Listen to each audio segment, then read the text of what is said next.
It's a great day to talk hockey on HabsCast. A great day indeed. You see that headline? Flyers Daniel Briere is sabotaging Matvei Michkov's career and his job. Ooh, that's a little dramatic, eh?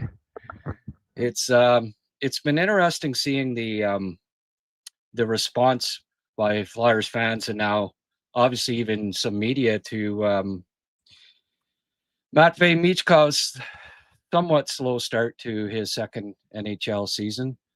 One goal so far. You know, he's on pace for, I don't know, what, 10 maybe? For somebody that a lot of people have, predicted will be a 50-goal scorer in the NHL, that's certainly not the pace that Flyers fans want to see him on. I don't think that's entirely fair to Daniel Briere or, obviously it's a shot at Philadelphia's newest coach too, Rick Tocchet. The author of this article points out that I didn't get to verify this, but it's probably true that in his last 39 games, and I mean this is obviously a cherry pick, right? Michkov has the second most even strength points of any player in the NHL, and the author concludes that because of this, he's the Flyers' best player and that he should be used as such. Now that's open for discussion, right? But at the end of last year, John Tortorella, who's an old school coach, right? He benched Michkov on occasion, sat him out a couple of games, didn't use him as much as fans would have liked. I think they wanted him on the ice 20 plus minutes a game. And hey, they haven't had a lot of exciting rookies. I get it, right? Philadelphia hasn't exactly had a cornucopia of dynamic young forwards coming up, right? Since Eric Lindros, really, right? Konechny's okay, but Michkov held so much promise. I mean, you go back and you look at his stats when he was 15, 16 years old, and they're just mind blowing, right? And 17, I mean, he was setting records, U18s at 16 that, you know, 2 years underage, and at 35 goals at 15, 16 in the MHL. Just some mind blowing stats at that age. So the hope has been that he would be an NHL superstar, and he might still be. But Flyers fans getting a little impatient, and you know, it's uh, it's unfair to Rick Tocchet because you can't look back on last year and say, well, he look at how much he produced at the end of the year under Bradshaw, and so he should be playing mega minutes, right? He showed up. Reports I have is that he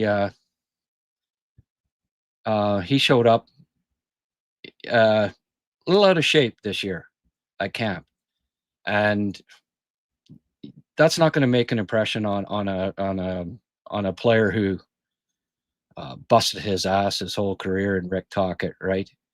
He don't You don't want players showing up that a little out of shape, and the word is that he's had to ride the bike a little extra a few times and stuff like that, and you can see it out on the ice to a certain extent. I mean, I've watched him some, and he's he's not the pace of the game is a little much for him at times, and so he hasn't had a great start. You don't rely on what he did last year. It's what you're doing now, and I can't blame Rick Tocchet for not playing Michkov huge minutes at this point. He gets into shape and he starts playing better, then he'll get more minutes. I mean, it's a meritocracy. That's how it's done in Montreal, and it should be done that way in every on every team. The obviously Philly's playing Montreal tonight, and there are some side stories, and I'm going to go into it a bit here because there's been a lot of chirping back and forth both ways with Philly fans and with Habs fans ever since when 2019. There's that famous shot in the bar where everybody's from the U.S. national development team, and everybody's thinking that it's Cole Caufield that Philadelphia's going to pick, and they take Cam York, and the audible gasp, right? It was similar to the Kakanyemi lady when, what? When they took KK instead of Zadina, who a lot of fans thought, the Canadiens were going to take. No, it wasn't Brady Tkachuk necessarily. Revisionist history, we all pretend, oh yeah, every Habs fan today says, oh, I wanted him to take Brady Tkachuk. Well, that wasn't the case. But anyway, that's another story for another day. And so obviously up until this point, Cole Caufield, you would say that was the better pick. I mean, I don't think a Flyer fan would dispute that. I don't think a Habs fan would dispute that. And Habs fans chirped, a lot of Flyer fans about it, right? But it, you gotta wait at least 5 years. I know I say this and I've said this forever, and I'll keep saying it. You can't judge a draft class within the first 5 years. You just even 7 years, things can change, right? You look back at it 10 years or after their career's done to fairly judge, and especially when it's a defenseman versus a forward, because the exact same opposite has been happening since the Canadiens took Reinbacher one spot ahead of the Flyers taking the smaller forward, who's already a lot more developed, right, in Michkov. It was no surprise to me that, early since the draft, that Michkov has looked like the better pick. It's just, smaller forwards that are been phenoms since they were 15 years old are going to produce at the NHL level quicker than a 6'4" defenseman. And even a 5'11" defenseman, it takes time. Because you know what, folks? I looked at the stats there for Philadelphia this year. Guess who's playing 25 minutes a game? Guess who's their only defenseman with a plus rating? Guess who is on the top pairing? Cam York, right? These things don't happen overnight for NHL defensemen. In his case, it was more adjusting to the size, right? Size, speed for NHL players. He has now adjusted. It can take a defenseman up till he's at least 25. Look at Mike Matheson. There's a great example. Mike Matheson, at 23 years old, was you didn't know that he was going to play. He was going to have an NHL career. And now, look at him, right? So you don't, yes, I still take Caufield ahead of Cam York, but you look back at the thinking of the Flyers at the time. They had Travis Konechny as a first line winger, right? You're trying to build a club here, and you look at it and you say, well, can we have a 5'7" and a 5'9"? Can we have a 5'7" and 5'9" winger on our top line? And their answer was no. And I got it. I understood it. Teams, every team's different. Montreal didn't have that worry, right? They didn't have a bunch of 5'9". They didn't have a 5'9" first line winger that was going to be playing with Caufield at the time. So thought, well, we'll be the first team to take a 5'7" winger in the top 15 in the NHL history. That's the other thing. There was that risk factor, whether you want to admit it or not. When you're picking top 15, the last thing you want to do is bust on the pick. And Rick and I had a good conversation about this the other day. You weigh the risk against the home run potential, right? And you sort of try to balance it out. And the Flyers liked Cam York, and with good reason. Right now, he's a top pairing defenseman playing 25 minutes a game and playing pretty well. You'll see tonight, right? Would so would you take the 40 to 50 goal scorer over the top pairing defenseman? Yeah, you probably still would, unless that top pairing defenseman was, had fantastic stats. York doesn't have that, not yet, as anyway, but there's not as big a gap there, value wise, especially on a team that already have 5'9" winger, and the odds were and still are that you wouldn't have the two of them on the same line, on the top line. So one of them would be on the second line. So, is that better than having a top pairing defenseman? Okay, I still say, yes, you'd take Caufield, but that draft is not looking nearly as lopsided today, 6 years later, than it was at the time and for the first few years. There's an example, a lesson in not judging a draft in the first 5 years. It's unfair, and it's not the way to do it. So now we look at Reinbacher versus Michkov, right? Same thing. Now it was in reverse. Oh, look at, Reinbacher's not playing in the NHL. Our guy is. He's in the, he was a candidate for the Rookie of the Year, scored 26 goals. You guys blew it. This is Flyer fan chirping the defenseman that the Canadiens picked. Like, it's just, there's so many parallels there, right? But you look at it, right? Second year now, Michkov not off to a great start, on a 10-goal pace or whatever. Reinbacher, well, he got injured, so again, you can't. It's a wait and see, isn't it? 3 years from now, we'll have a better idea. 4 years, 3-4 years from now, I'm not judging those two, and I know lots of people did. Like when Michkov was tearing up the KHL at his age, and and predictions that he'll be a 50-goal scorer, and how the Canadiens blew that pick and this and that. You wait and see, right? Because Michkov's on the second NHL coach that isn't enamored by him, at least not at this point. And yeah, they're old school coaches, but when it's more than one, it's not always the coach's fault, right?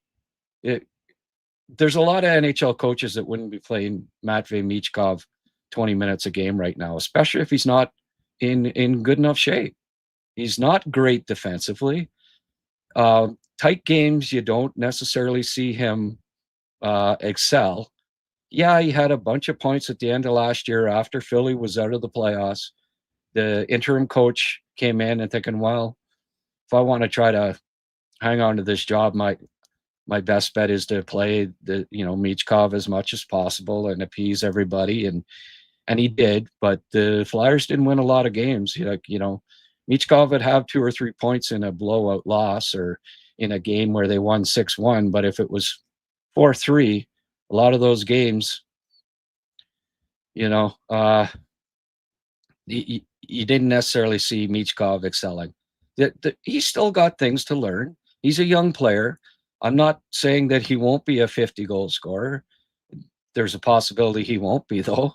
And there's still a decent chance, and I think Reinbacher will be a top 2 right defenseman. Now that they have Dobson, it may not be top pairing defenseman, but does that make him any less valuable? No, you need 2 top pairing defensemen, you need 4 defensemen, or at least 3. Back in Montreal's dynasty days, there was the big 3, right? And what made them so great was that just about all the time, at least one of them was on the ice, right? So Reinbacher, if he ends up being the second best right defenseman on the Canadiens, well, that's not a terrible thing, because yeah, they had a top 11 pick, right? Dobson, who might be ahead of him. Certainly for the foreseeable future, he will be. I still think Reinbacher is going to be a stud defenseman, but he's 20 years old. He's played 36 games in North America. It's going to take time. Let's start looking and judging this trade. You know, after 5 years, it's only fair because it was only fair with York and Caufield, right? So it's funny, but that's just an example, right? The two teams with guys that have a lot of parallels, and yeah, I just think that it's something that people have to consider and be patient with Reinbacher. Flyer fans and Habs fans need to be patient with York. Uh, I'm bringing on Bill Meltzer, who's he writes. He's a great journalist that writes for NHL.com for the Flyers, a Hot Stove Lounge, I think it is, with Philly. He's part of their alumni association. Used to He always used to write draft articles for the Recruits Draft Guide. If you ever picked them up, Bill had great Flyers draft articles. He's really into the draft, so I'm looking forward to having him on at the bottom of the hour here to talk about a few of the Flyers, Dvorak, York, Michkov. It'll be interesting to get his take and what he thinks of this. Like the headlines like this. Bill's been around the block, and he knows, like that's kind of that's a bit of sensationalism there, writing an article like that, you know. But yeah, Habs 9-3. You got to think that what are they, 4-1 in their last 5? So they're favored tonight, but you never know what happens, right? It should be a good game.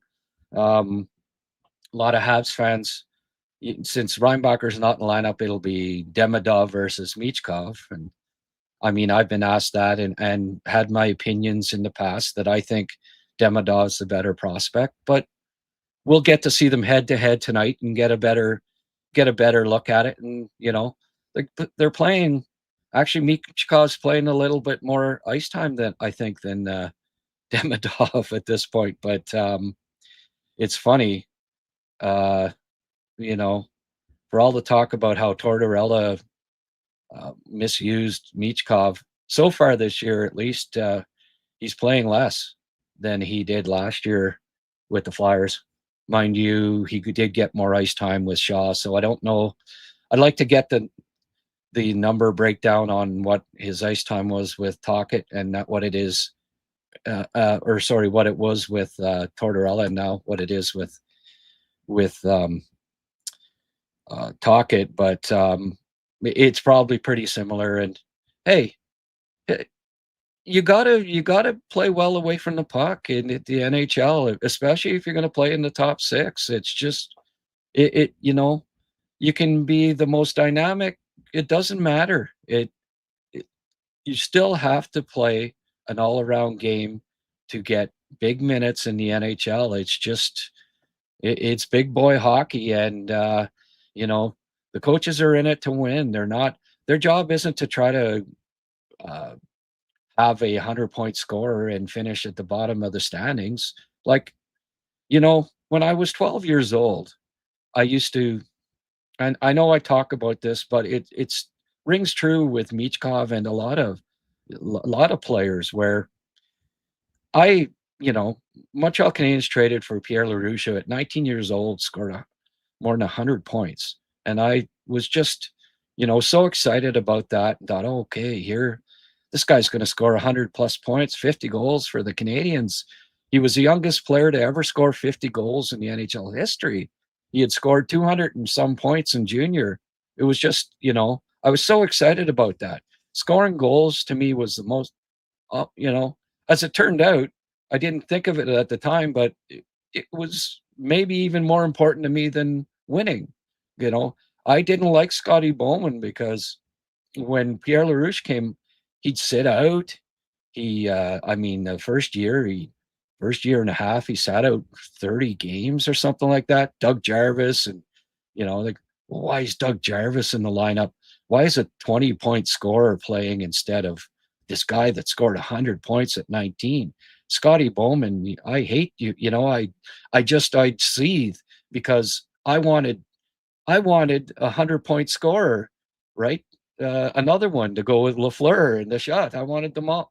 I wanted 400-point scorers. Well, Scotty Bowman knew that you have to have a balance. You have to have different parts. Just like Marty St. Louis knows, like Oliver Kapanen's playing with Demidov for reasons other than, he doesn't think Kapanen's going to be a 100-point scorer, but that's not why he's playing with Demidov. Well, it was the same thing with Montreal back in the day. Scotty Bowman knew that you needed a balance. He knew that the second line center had to be good away from the puck because you're playing against, Rick McLeish's and all these other great, top six centers. So Pierre Mondu, who was a 50, 60-point scorer at best, played, and Pierre LaRouche either sat on the bench or was kind of, used a little bit.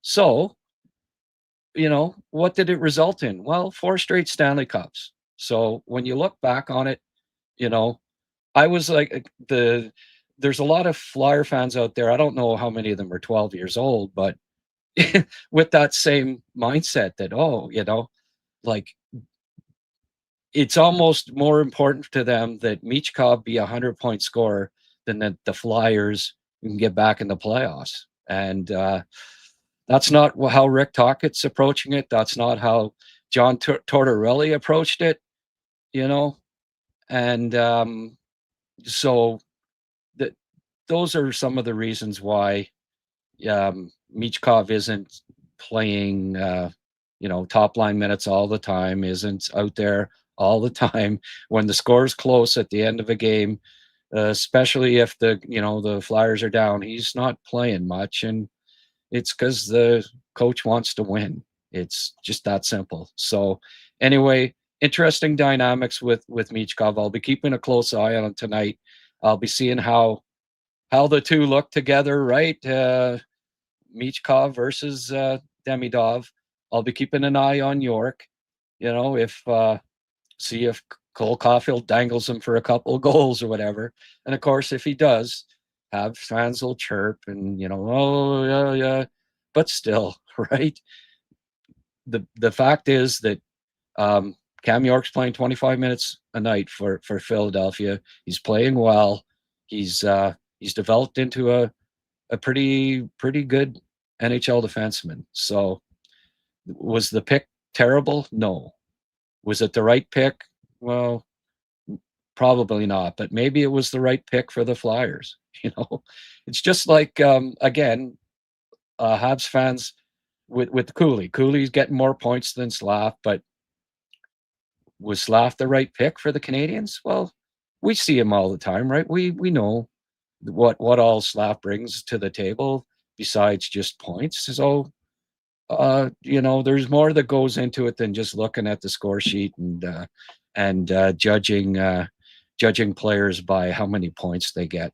But anyway, those are the the talking points outside of the game tonight, and it'll be fun to see how Demidov plays, how Michkov plays, how York plays. Will Caufield have a big game? And there'll be lots of fun chirping after the game, I'm sure, between Flyers fans and Habs fans who are indelibly connected right now because of the draft, just like Sens fans and Habs fans were with the KK and Tkachuk picks, right? There was a lot of chirping there for a lot of years, and it's one where the Sens, they, with good reason, got to chirp Habs fans, and there wasn't much we could say about it. And there's one, 7 years down the road, and we can safely say, yeah, okay, the Sens got the better pick. It's official. I'll admit it finally. So anyway, those it's going to be a fun fun chat with Billy Meltzer there coming up at 12:30. Demidov, I was telling you that he's set to break a record, which is kind of cool. I mean, he's on pace right now for 49 assists, okay? And the top Habs player ever, the top rookie in points for the Canadiens, in assists, is Naslund with 48, and I think Shell Dahlin. So right now, the way things are going, and I think Demidov's just getting rolling here. I would not be surprised if he got 50 to 60 assists this year. He's on pace for 49 right now, or 48. Sorry, the same as. But I think he just like last year when I said I think Hudson can crack 60 assists. I think Demidov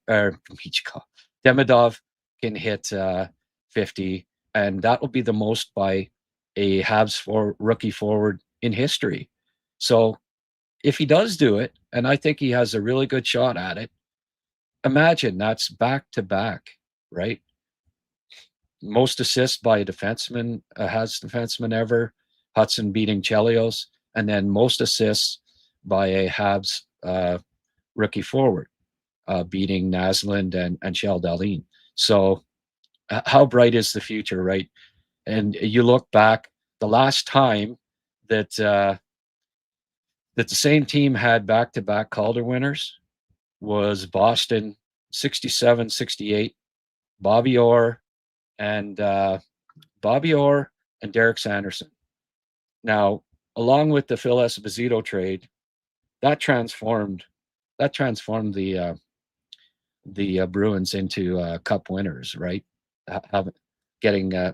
Having Orr and Sanderson back to back too. Sanderson was the all-around center that did a bit of everything, or the superstar defenseman, right? So it was just it transformed the Bruins, and here's Habs management and fans will be hoping that having back-to-back Calder winners, if Demidov ends up winning it, will transform the fortunes of the Canadiens. So anyway, here is Bill. We will add him to the mix here. There he is. Hey, how you doing, Grant? Good to see you. Yeah, you too. So big game tonight. Lots of storylines around the. I've just been going into the the draft chirping history that's kind of gone both ways here, right? First, it was Habs with York, teasing Flyers fans for a few years about them passing on Caufield for the defenseman, but then the same thing happens. Couple years later, the Canadiens pick a defenseman over a dynamic winger, smaller, and the Flyer fans been chirping Habs fans back the last 2 years, right? So I just been giving them all a lesson in, look, Cam York, voila, he's a 25-minute defenseman, first pairing, the only Flyer defenseman that's a plus this year. You have to give it time. You have to give it 6 years. 6 years later, you would still probably take Caufield over York, but that draft pick's not looking nearly as disastrous as it did for a few years, correct? No, for sure. And there still is, as you know, there still is a bit of a size bias in scouting, and that, I mean, Caufield would have gone earlier. He wouldn't even even in position where the Flyers could have taken him. Right.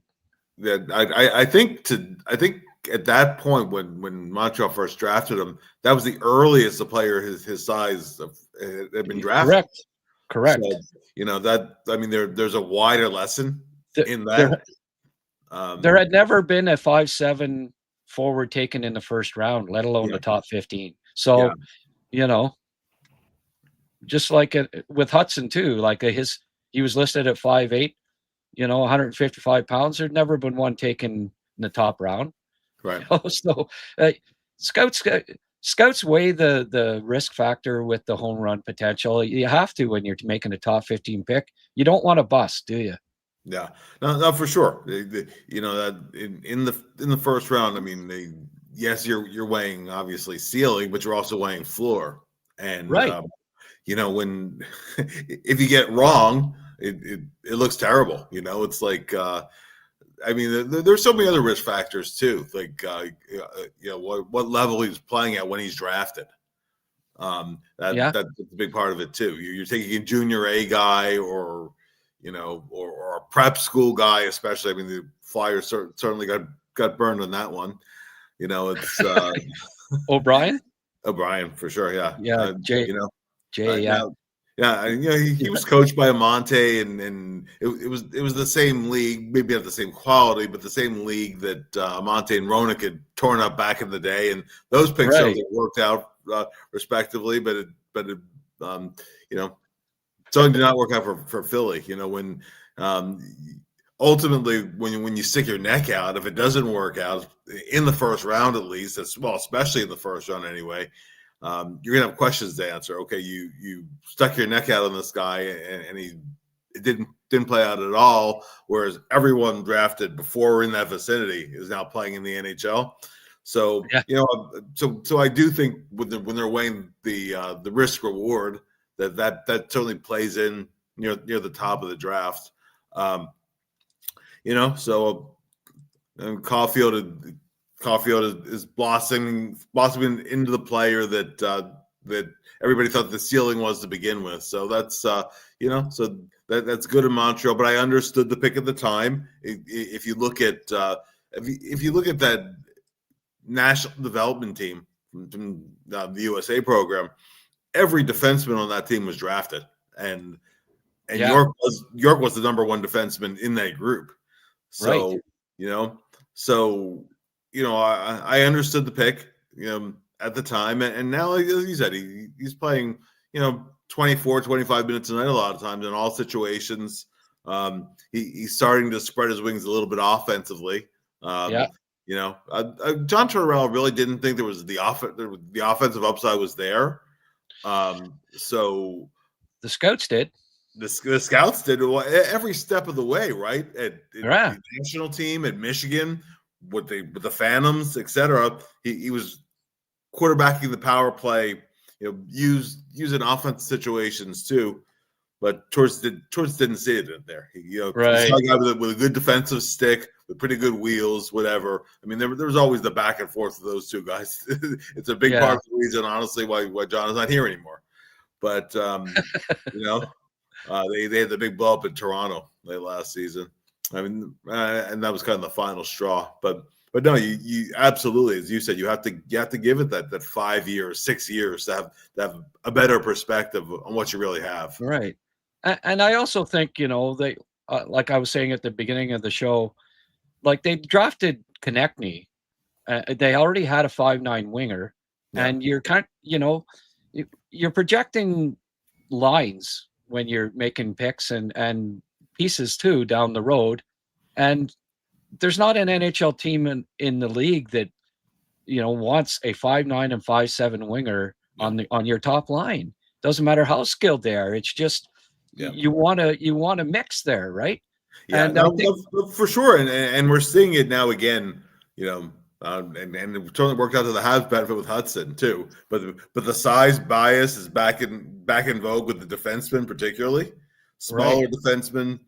And they might be listed at 6 feet or whatever, but you always have to take some of the listed heights and whatever is with a little bit of a grain of salt. But that's very much come back into play again too, where smaller defensemen almost need not apply in the first round. So that's even Cole Hudson didn't get picked. After you think, okay, they learned their lesson on Hudson. They're going to pick they're going to pick his brother in the first round, and he doesn't. And then it's looking like they should have now too. Again, they should have now too. No, and it all goes in cycles. You could go back to Brian Rafalski, who had to go over to Finland and play in the league over there to get any opportunity back in North America. So right. I think that I think at some point Hudson figures to be part of that too. Maybe it'll swing back a little bit the other way, but these things always go in cycles, as you know. Right. Well, I mean, it's very interesting. I'll be very interested in seeing where Villeneuve goes. Right, the hotshot defenseman in BLB. If he does go top 15, and I'm on the record saying this, he needs to send Christmas cards to the Hudson family. Yeah, he should. He should. Yeah, exactly. Just like Cole. I hope he's always sending a Christmas card to DeBrincat. Right. Yeah. How many teams ended up regretting that DeBrincat slipped to the second round? Right. Yeah, 39th or whatever. Exactly. Including the Canadiens who traded. I think they had a pick. They'd have been able to get him if they wouldn't have traded their 2 second rounders for Andrew Shaw. Yeah, as it turned out. And here in Philly, right? Bobby Brink is starting to live up to what to what it looked like he could be, and the fact that being how small he is, but he has so many other things working for him that ultimately I think that sometimes people overthink it. And just the fact, years and years and years and years, right? Jerry Melnick would always tell, not just Philadelphia scouts, just scouts he kind of mentored in general. He said, at the end of the day, there's no substitute for whether the guy can actually play or not. And all these years later, that still is the truth, right? Yeah, no, absolutely. But here's I saw this headline the other day, Bill, or today. You didn't write this article, eh? No, I didn't. Most certainly did not. No. A little dramatic, I'd say. A wee bit over the top. Yeah, for sure. I talked about Michkov at the top a fair bit, and word that I've had. And it would be a pretty good reason why, Tocchet hasn't been playing him 20 minutes a game or whatever, is that he didn't show up in camp in the best of shape. It's true. Yeah, it's true. Now there's a partial explanation to that. Partially, that injury. He played. There's always the summer hockey in Europe in particular, which are just a bunch of exhibition games. The Flyers preferred that he stay local in Philly and work out of the Flyers facility and get ready there. But you also can't blame the kid for wanting to go home after he'd spent all year overseas and wanted to see his family and see his friends, etc. So they didn't really push the issue. Now he got injured. He got injured in one of those games, which that set him back a full month to recover for that, and so he still wasn't 100% when NHL camp started. But I think there was probably more to it than that. They put players on a diet plan, right? A kind of regimen, what their on ice schedule is, et cetera, et cetera, et cetera. How closely Montvey followed that, I don't know, but but there was word, around even before camp. Truthfully, now that it's this amount of time later, right? Jason Martinez, who hosts Flyers Daily, and I, we kind of got wind during the rookie series between the Flyers prospects and the Rangers prospects. Maffei is not in the best of shape right now. This is before NHL camp started. So the injury was certainly a piece of it. But but I don't think his conditioning was where they needed it to be, and so he started out behind the 8 ball. Long gone are the days when guys could play themselves into shape in camp. Right. It's part of why it's part of why camps are shorter now. because players They're in shape. Yeah, they're in shape. They come to camp ready to go. Yeah. So so Michkov kind of started out behind the 8 ball, and over the last now this past weekend was not really good for any Flyers, whether it was against Toronto or the Calgary game. Nobody looked very good in Right. a couple games. Zegras looked okay, but as a whole, the team was not good at all. So Michkov, it looked like he was just about to break loose. A couple games ago, won some battles on the walls, used his feet pretty well, set up a couple goals, like a couple legitimate primary assists. So it looked like he was getting back to where he was last year. But the last 2 games have not been very good. So tonight in Montreal, I'm really, in particular, interested in watching Michkov, because does he get to where he was a couple games ago and take the step from there, or is it further steps backwards where you're resetting again? And and especially, I guess the last thing I'll say in that regard is with Tyson Forster out for at least a week, they really need Michkov, especially to step tonight. Will he be back with Couturier and Konechny then? No, they juggled lines last game. Yeah. In the third period, I noticed that. Yeah, so it looks like the third period lines will carry over into this game, but right now it's all touch and go, because the one stat line was the line with Brink and Cates and Forster. That's your constant. Okay. Now because Forster is out, they've been juggling combos. So what starts the game might not finish the game. But I do think you will see Michkov with Couturier at least to start the game. Yeah. So he's gonna with who? Couturier and Konechny? Probably not Konechny. I don't know. It's like they had Tippett. They had Tippett there to start the other day. So I would not be surprised if it doesn't click right away. If the lines go back in the blender pretty quickly. Yeah. So that's kind of where they are. Just because they've really done a good job with the box and one in limiting chances against. They've done a good job pushing other teams to the perimeter and lowering their goals against. But they're last in the league in shots per game. They're, I think, 28th in goals per game.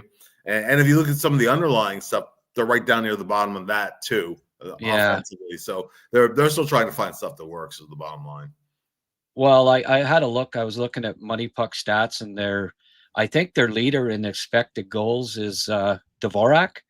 Yeah, and I don't know that you want, when he's leading your team in expected goals percentage, the offense isn't rolling. Safe to say. No, the numbers aren't lying. The numbers are what you say. How has Dvorak been so far? Dvorak's been really solid. Yeah, really solid. Yeah. Played. Now they have a lot on the line with Zegras, because Zegras can't win a faceoff to save his life.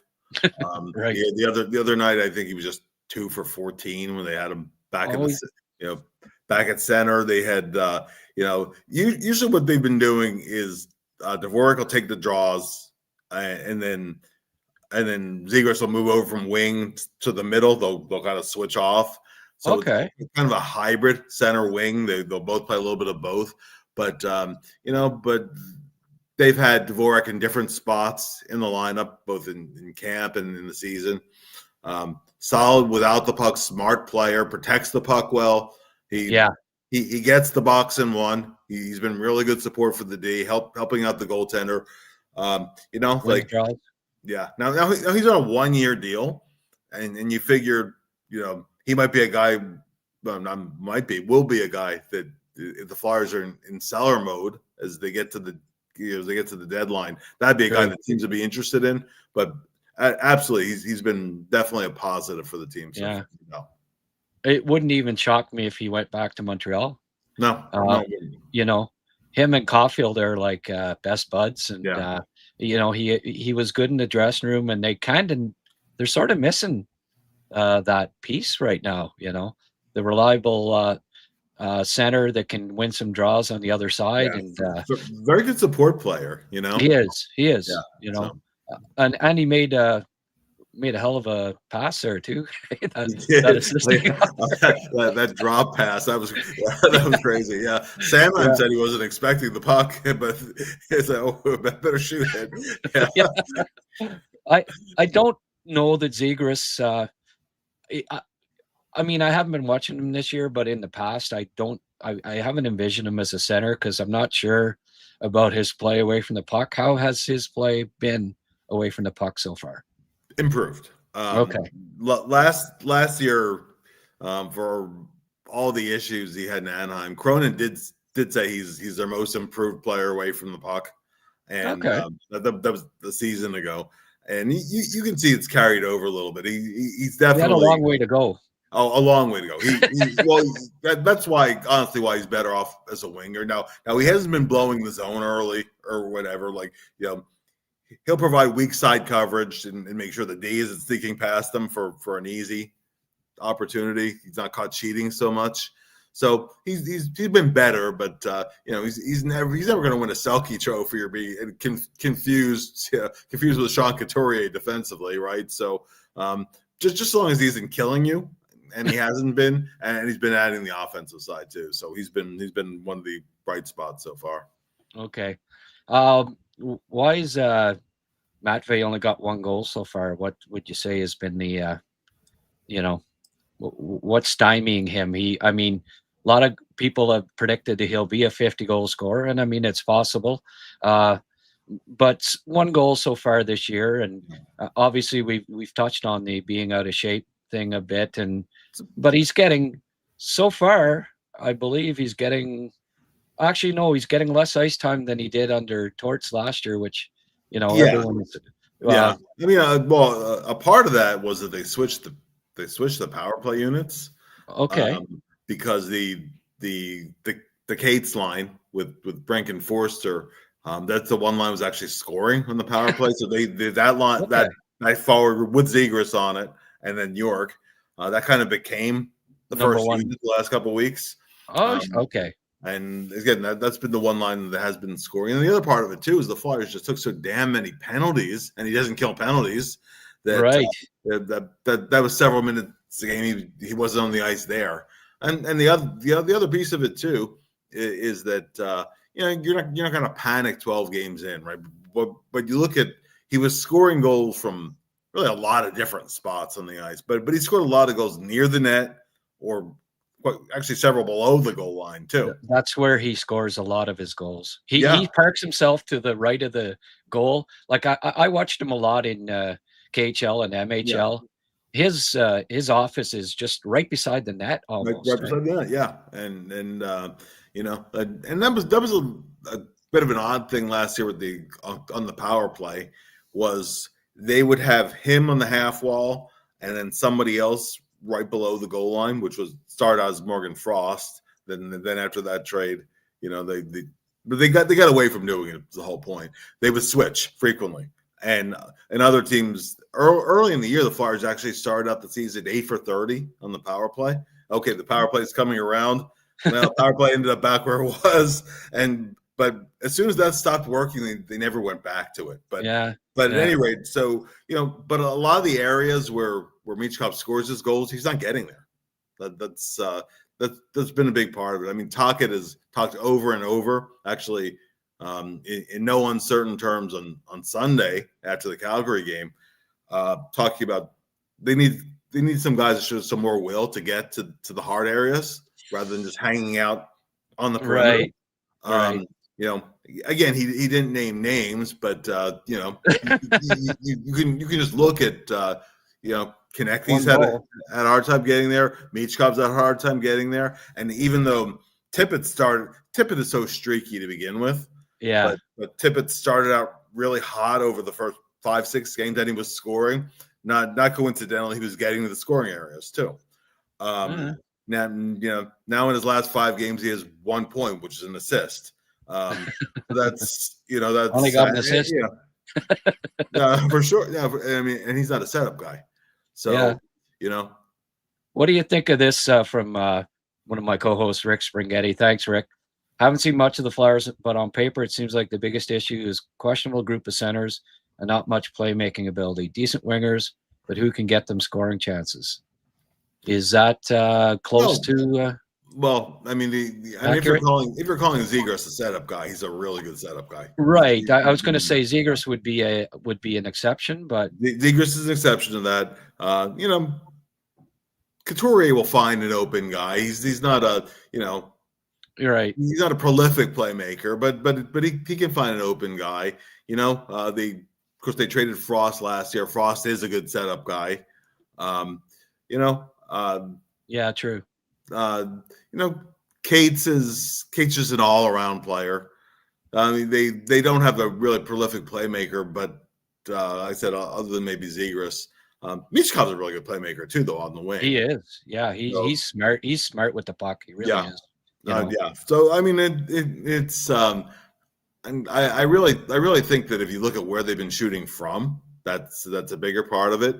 And to get back to for a second to Owen Tippett, he's not a selfish player at all. He's really not. You watch him; he's not a selfish guy, but he's a hard line mate to play with. Oh yeah, because that's going back to junior too. Yeah, he's at his best when he's and sometimes he'll take the puck the length of the ice right to the net. Well, when he has the puck on his stick and he likes to take it to the net, that's when he's really effective. He's not a guy who's gonna find soft ice like around the slot or the tops of the circles and one. He might score a couple of those a year, but but he's not a get open and get him the puck guy. He's more of a get him the puck and get out of his way kind of guy. And that's just when he's most effective. I think it's a stylistic thing though, because I've never seen him as a selfish player. He's just at his best when he has the puck on his stick. So yeah. Here's a comment from Pierre Gingras, Gaston's nephew. I don't know. Schaefer is the next Bobby Orr. So sorry, folks, but nobody will stop him from winning the Calder and numerous Norris Trophy. Completely agree. Completely. Kid is brilliant. Brilliant. Have you? And scary part is too, right? One of the youngest guys in his draft class too. Barely qualified for this year's draft. Yeah. He's sky's the limit with him. No question. He's something else, eh? Yeah, absolutely. No, I had him first. It was no question for me. Yeah. He missed so much last year, but you could see it last year that he was a special, maybe the best defenseman to come out in a lot of years. I don't know if he's the next Bobby Orr, but he's special. Oh, no doubt. I have no doubt they're Norris trophies in his future. No doubt. Yeah. And, he may well win the Calder too. I mean, for sure. Demidov will give him a run, but Schaefer, you'd have to say he's probably going to be the odds-on favorite, but it could be I think it might be a nice race between those two, No, for sure. Yeah. I mean, Demidov's going to be a special player too. So. Yeah, they're both pretty special players, Jet Luchenko didn't he got a 4-game look, not quite ready yet. Yeah. And he was mostly down on the fourth line. And he missed most of the summer because of injuries that dated back to the end of last season. He actually played through them in the Calder Cup playoffs and actually did a pretty good job of it, but he didn't do development camp. He didn't do the summer showcase. He didn't do rookie camp. So, he kind of started, and so he's back. He's back with Guelph. It's unfortunate that the exception that would allow a 19-year-old to play in the American League. Honestly, Grant, it's such a case of the tail wagging the dog here, right? Like the NHL team would rather he be, in the AHL this year, right? Yeah. So the American League team would rather have him. I get the history and I get the point of view about if he's not in the NHL, putting him in the CHL. I get it, and I know the history that's involved in it, because back when the NHL merged the World Hockey Association, they lowered the draft age. Well, back then, of course, there was a lot of NHL team owners that were also had ownership interest in junior teams. So and they weren't necessarily owners of the their AHL farm teams.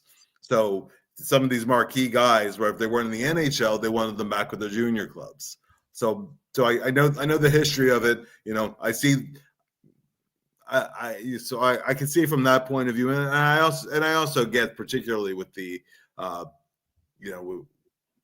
with the not mass migration, but increasing migration of notable CHL guys to the NCAA.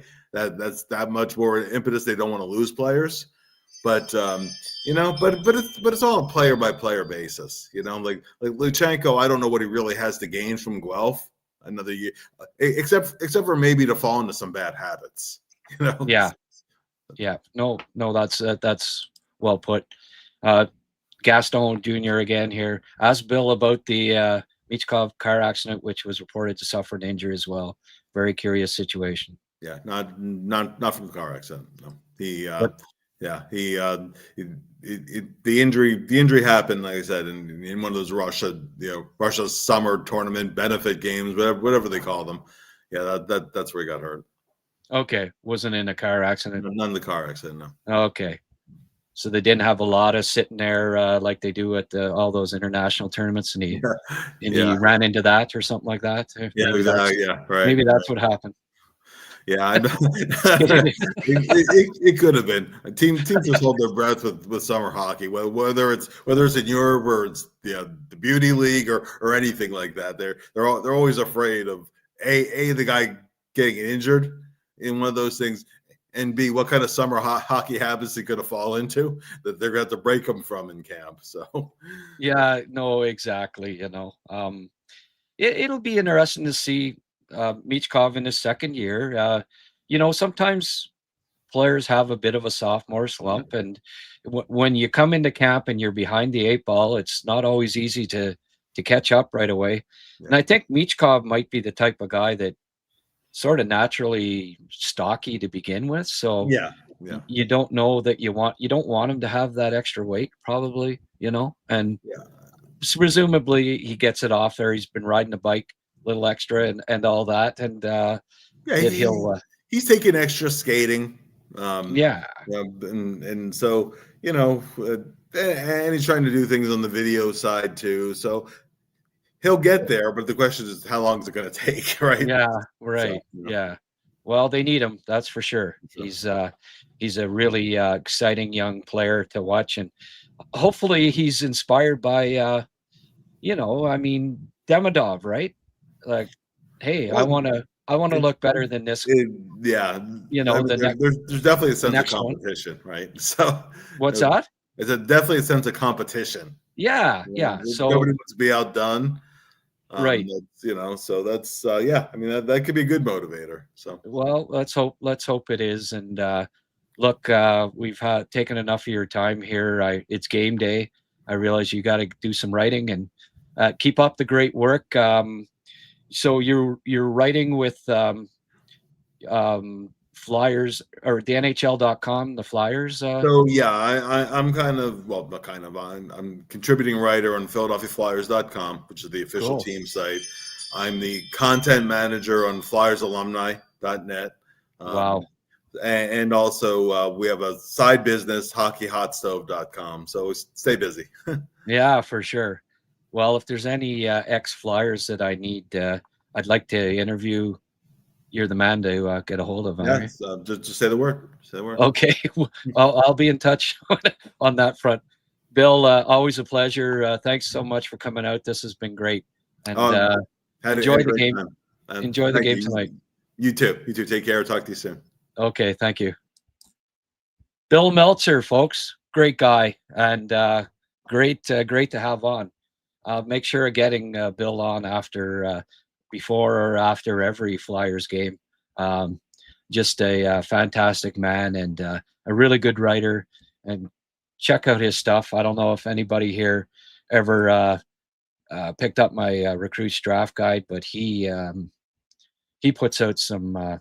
He really follows the draft too. He's a lot like me and a journalist that loves the draft. So we have a lot in common, and maybe that's why I like him so much. But anyway, thanks to Bill coming on. I did say that I would talk about Michael Hage here, and I just have to find the note. Bear with me for a sec. It was pretty cool. I've got it on my phone here, text, just a minute, and I will find it. I was asking him about he saw Hage last week, and I asked him what did Hage look like, and he said very good. He dictated pace and played in harder areas. Very good player. Now that's music to my ears, because those are kind of the things that I've been. I mean, not the pace part. He's always been a good skater, but those are things that I've questioned about him not necessarily always going to hard areas. And I said, has his defensive game been coming? I haven't been certain that he'll be a center. He said, oh, I like the pace in the middle. I think he can do it. So that's a NHL scout that I really longtime scout that I really respect, and he's telling me that based on what he saw live of Hage in the recently, that he thinks that he can play center going forward. So hey, add him to the list, right? You got Zurowski playing center and looking good. Hage playing center, looking good. Kapanen playing center, looking good. Beck is in the mix. Papanicus is center, looking good. The Canadiens, this is not the Montreal team of a decade ago or 7-8 years ago, where give me my kingdom for a center, right? There's a abundance of riches now. They've got one of the best first line centers in the league in Nick Suzuki. And that's not even talking about a top 3 pick who's only 24 years old, and Kirby Dach, that if he, it might take him one more year given that he had 2 knee injuries, but he has the potential to be a top 2 center as well down the road. I don't count him out of that mix either. So that's how you do it, folks. You get as many options and possibilities as can be, and may the best man win. And whoever ends up being the best out of all those guys in a couple of years, odds are, because there's some pretty good names in there and potential, odds are he's going to be a hell of a center. The Canadiens, again, I think over the next decade, they are contenders. I'd be surprised if the Canadiens miss the playoffs anytime over the next 8 to 10 years. I think just too many pieces there, age 18 to 25, that are still going to be with the team. Like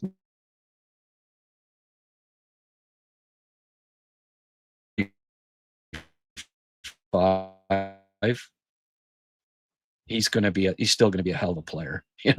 He's just don't know what happened there. Sorry, folks. He's just too smart not to continue to be a hell of a player at the NHL level, in my estimation. But I think I might have lost internet there for a minute. People let me know if I'm still on. If you can still see me and hear me. Let's get to a couple questions here. Pierre Gingras. Zurowski is the only left shot in all the centers you named, and you can okay, I guess it's add Kapanen, Beck, Doc Mooney. Really bizarre situation. I'll do it when it's rare to find. Yeah. I don't think Mooney, it's safe to say Mooney's not, I wouldn't put Mooney in that group of center. I don't see Mooney being, especially when you got all these other guys, right? And him being another right defenseman. I would say that he is, he has been playing on the wing in college. So, and especially at his size, that's his NHL projection, is to be a playmaking winger down the road. there was a little lag. Okay, well, good. We seem to be back. I'll go to a few questions. I'm not going to go 2 hours today, folks. I went to the gym this morning and haven't eaten anything yet, so I better do that. Greg G. Michkov is struggling, can't lie about it, but he has no talent to play with. He's on a line with Rybacher and Dvorak now. Let's give him some slack. Also, Konechny is a second liner, not first. Yeah, I don't know about that. Who's been their best scorer for the past 8 years? He's been one of the top 3, so I don't know. You can argue that one way or another. At the time when, we're talking about when the selection was made. Thanks, Greg G. And I appreciate your candor. I assume you're a Flyers fan.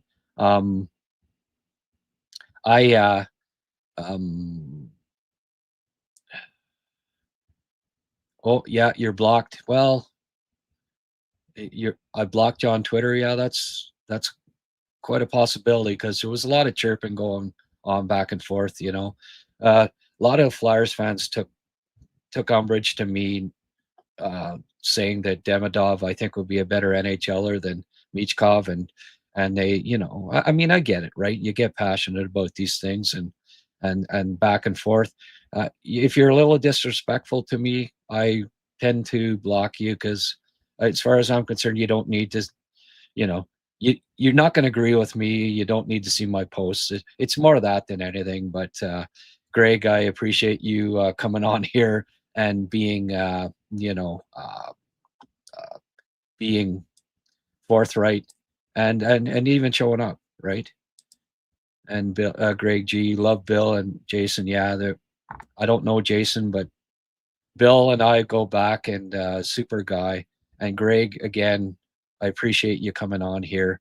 But like, to get back to your point,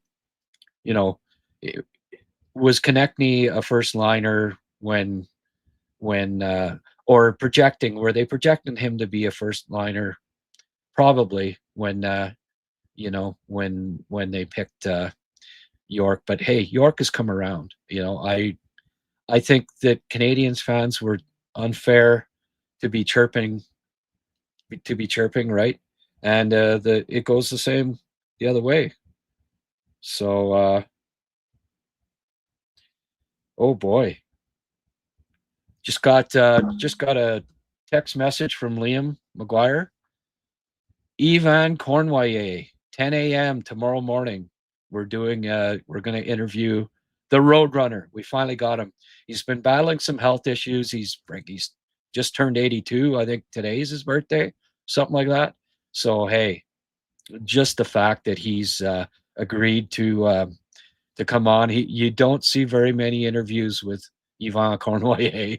Liam has him booked tomorrow, 10 a.m. The Roadrunner. He just sent me his email. I have Ivan Cornwallis' email. I mean, somebody pinch me. It's just wow.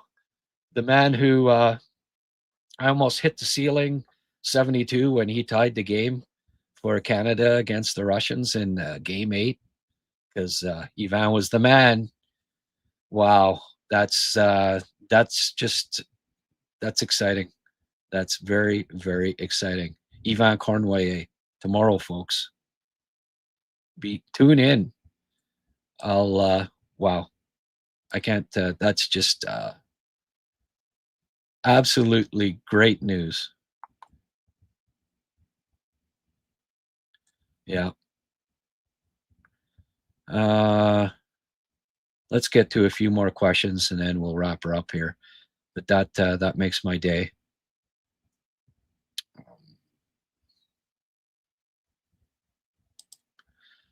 Michael with an E. Watch Michkov's dad was killed. I have a feeling he will be. Galchenyuk too. A lot of drama there. I don't know. I mean, that was such a sad situation and a lot of a weird, suspicious death, and very unfortunate that it happened. But it Bill didn't mention it, but you can't blame him for going back. Like his mom, right? I'm sure want lost their father, and son goes away, right? To a foreign country, obviously to the west.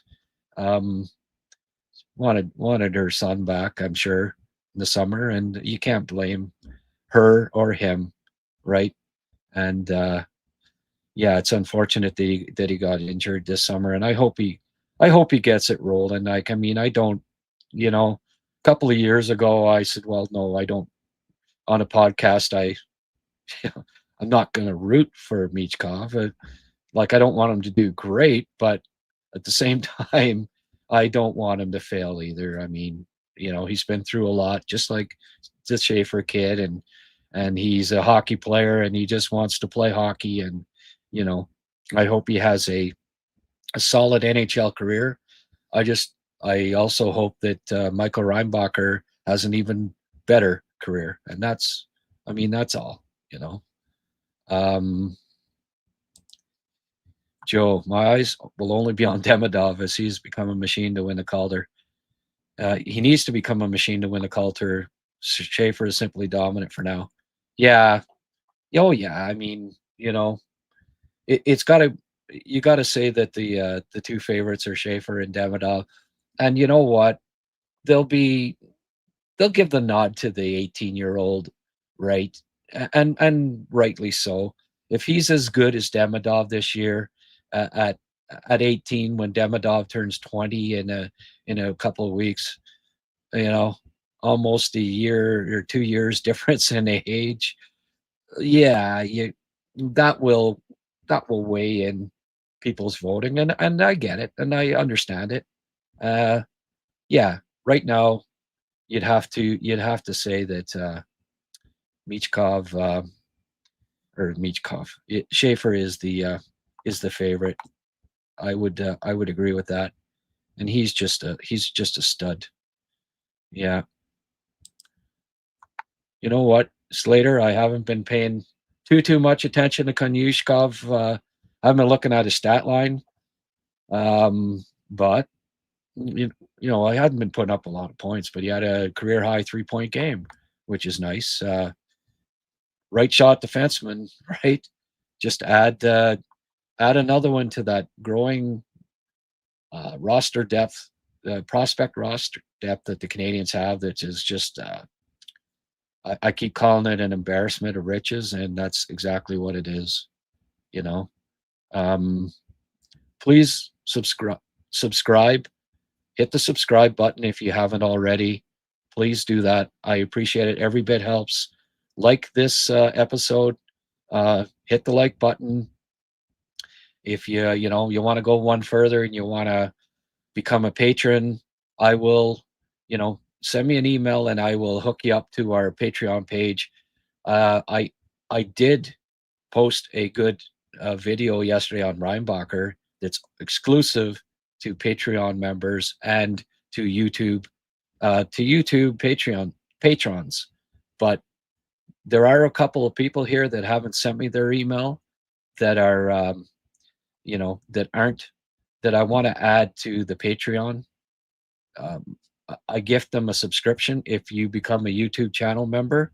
It's the least I can do for you supporting me on this YouTube channel. So if you do sign up and become a YouTube channel patron, I will also give you a free subscription to my Patreon channel. And I'm going to put up a load of prospect videos, and there's going to be lots of writing. Blaine Potvin is going to be writing for me. Rick Springhetti. I am a journalist by trade. I'll be putting articles up as we go along, and Robert Trask is also going to contribute writing, and we're going to put up a lot of prospect videos on the Patreon page that will only be available there, not on the YouTube channel. So if you do sign up, like hit join there on my YouTube channel, it'd be greatly appreciated. But I will also give you access to my Patreon page, and I appreciate all of the support. I've got 11 members so far in the last couple of weeks. It's been really appreciated that people have been supporting me on this. Hey, I'm going to do as many live chats as possible. I love interacting with you folks. If you do become a member, you get a star. Your live chat comments are highlighted too, and I try to make a point of getting to those comments too. So it's all appreciated, every bit of it. Let's see if we can get a few more comments in here, and I'll wrap it up soon here. He has 3 years left on his contract. Yeah. I mean, he's nice to have in the system, right? I think he's got NHL potential. Do I think it will be with the Canadiens? You never know. He's an asset, right? You never have enough elite skating right shot defensemen. Yeah, that's true. I mean, with Mailloux being dealt, it's probably might be one of the reasons why they got rid of Mailloux. But then, I don't know. I like Bryce Pickford more than if I were to do a slotting right now. Pickford would be as much as I like Kanyushkov. There's a little bit of vanilla there, right? Good skating defenseman, but not overly big, not overly physical, not offensive. Good defender, great skater, but maybe more suited to being a high minute KHL right defenseman than being an impactful right defenseman on the Canadiens. You've got Reinbacher, Dobson. They're going to be there forever. I think Pickford's ahead of them. You have other right defensemen in the system. You got Carrier, who I think is going to be, the way he plays, he's going to be a solid NHL defenseman for another 5 years. And then that's not even talking about the left side, right? So numbers wise, I don't see a spot for Kanyushkov anytime soon, so it could end up being a trade asset. But the cool thing too about him being in Russia, is there's no rush to, don't have to sign him. 2-3 years down the road, NHL team saying, geez, this guy can step right into our lineup. Look at, he's played 25 minutes a game in the KHL all these years. He can make our team right away. And the Canadiens could get a really good asset in return if they decide to go that route. So great to see him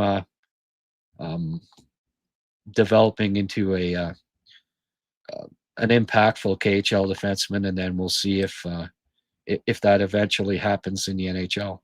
It just may not be with Montreal.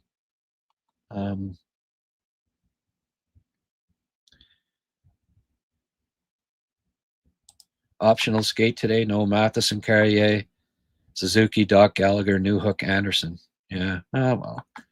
So somebody was asking something about, they haven't announced the goalie tonight, have they?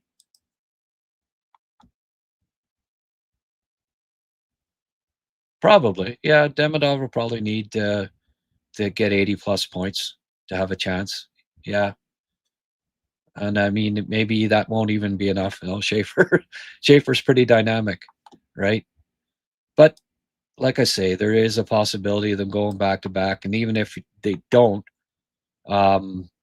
they're certainly going to have a Calder winner and then a finalist. I think Demidov, I'd be shocked if he's not a Calder finalist when it's all said and done. But yeah, you have to give the nod to Schaefer right now. It's early though, folks. Schaefer will have some struggles too, 12 games in. You do a lot of yeah. Well, anyway, let's enough of the talk about the Calder. It's 12 games into the season. Let her play out for a bit. Yeah. Bill's a man. He knows this stuff. He set us straight about the Michkov injury.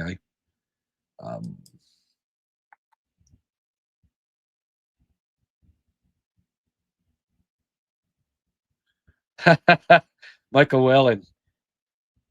I'm 58 minutes behind watching at 2 speed.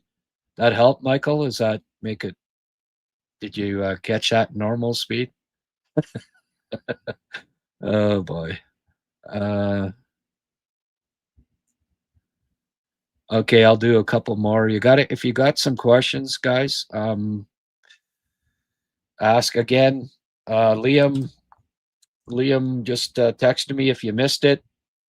Yvan Cournoyer will be on the Montreal forum tomorrow. I better respond to him. He'll think, geez, why is he not, does he not care about that? I just said, yay, exclamation point. Elaine Venice would like the exclamation point. Sandro, I currently have the Habs top 4 prospects as Zurowski, Reinbacher, Fowler, Hage. Yeah. No, that's a good, I don't mind that. I'd say that's a fair list. You can, I'd have to think about it though, give me a little, but just off the top of my head, I can't argue with that. That's a hell of a pretty nice top 4, right? Little bit of mix there too, right? A winger, center, big right D, potential starting goalie, and another dynamic center. So yeah, not bad. Drum Dude, Roadrunner, 10 cups. Yeah, not bad, eh? How many NHL players in history have 10 or more cups? It's a pretty short list. What is it? Pocket Rocket, Beliveau, and Cournoyer. Are there any more? I think it might be those 3. So yeah, not bad, and a victory over the dreaded Soviet Union, 1972, and a big part of it. He was on the big top line with Espo, and they were great. Cournoyer had a fantastic tournament, and then that playoff too, right? How many goals did he score? 16 in, and I mean that's when you didn't play 4 rounds either. I think he had 15 or 16 goals one playoff year, just absolutely phenomenal. Ivan was a big game player. Sheldon, I was in grade 9 and our class had a TV watching game 7. Yeah, the 72 Summit Series. We got brought into the gymnasium. I don't think they had the enough of those on wheels, right? The TVs, the Panasonics on wheels, and wheeled it into the gymnasium, and everybody sat in front of it. And I sat with my buddy who was a Habs fan, and when I think we hugged there when Cournoyer tied it up. Didn't care. Like when I found out that it didn't matter, a tie, I didn't want them to lose. As long as they tied, they were going to say that it's an even series and nobody's a winner if it ended up tied, and that's fine. They should have had overtime if it would have gone. Like how silly, back then. Why would you not have overtime and why would you have an 8-game series? But I guess they didn't want to have more games in one nation than the other.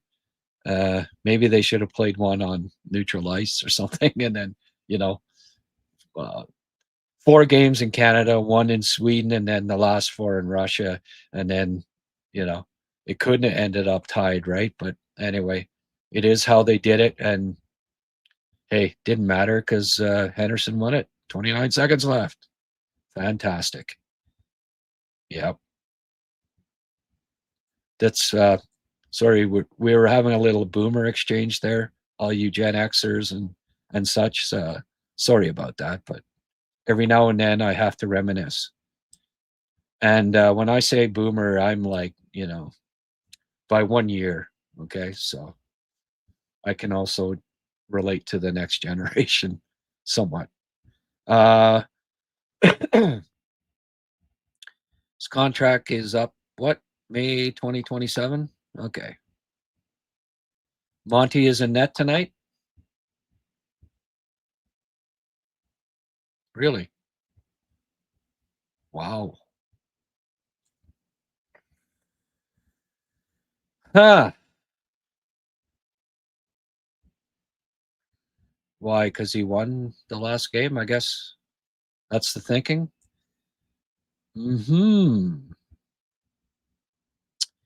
Well, that one surprises me. I'm not, but Marty can be a stubborn man. He wants Monty to be his number one goalie, I guess. There's not much you can do. Ronan, I'm a fellow small town Ontario boy. You ever scouted or know players from Delhi, Ontario? Wife's uncle Norm Stefan played with the Hunters in Sudbury in your day and almost made the Flyers. Wow, there you go, eh? Yeah, that's pretty cool. No, I don't. I don't recall. I don't.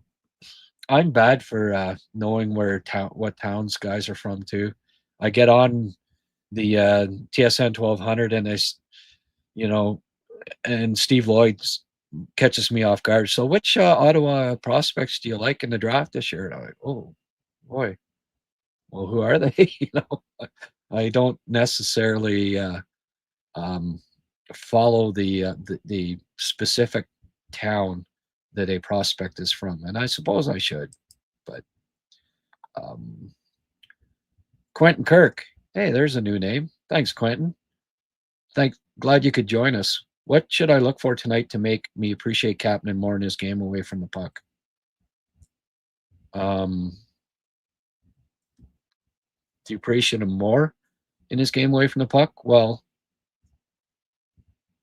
just watch how he anticipates the play and where he goes position wise, and how often he's between the puck carrier and his net, the puck carrier and an opponent, how he cuts off passing and shooting lanes, how he makes himself available for his wingers and his defensemen, how he drops back for his for defensemen pinching in, and the Canadiens defense do pinch in a lot. Like if you went back and you looked at the Demidov goal, just all the things he did away from the puck on that shift were fantastic and were textbook. Twice he dropped back for the defenseman. He was a far piece away when it first, but he anticipated, okay, defenseman's going in, went over, and if he hadn't gone over there, the puck's coming out of the zone, and then there's no tying goal. But then at the end, he swung back in, went from being covering up for Hudson on the blue line to going to the front of the net and screening the goalie so that he couldn't see the puck when Demidov shot it. So he didn't get a point on that play, but there was a textbook example of what he can contribute to the team away from the puck. It's I think he's I don't say that he's the next Patrice Bergeron, but that style of player, and that can be a very valuable piece for a team. Claude Provost had 9 cups. Yeah, Claude was a hell of a man. Yeah. Yeah, I think it's 3 guys, right? Conway, Beliveau, and Henry each are the only ones with 10 plus. I'm pretty sure that's. By the way, Liam's going to be on with me. I'm going to do a live show after the game tonight, so please join me tonight after the game. We're putting in putting in a 3+ hour shift today.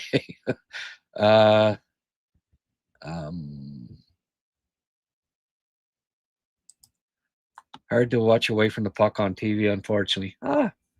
Not that. No, defenseman more so than forward, but you can't see everything that he does. But yeah, you can follow.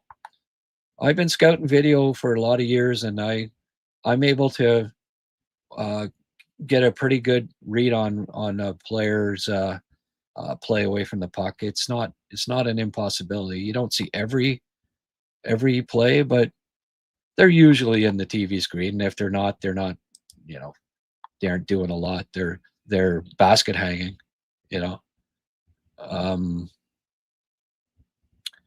I think they want to send Dovish against a stronger opponent Thursday. Yeah, well, here's hoping, but I don't know.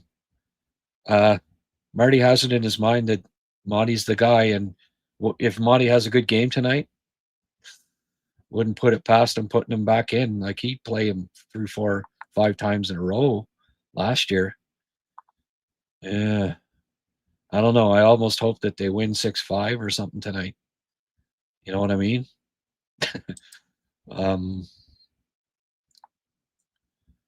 Yeah. Well, okay, guys. We aren't getting too many more questions here. 90 minutes plus. Thank you for joining me for lunch. It's now 1:30. I'm hungry, so I'm going to have lunch. Okay. Next time, I'm going to start bringing my lunch down then. Anyway, thanks again for tuning in. Hit the like button. Hit subscribe if you haven't already.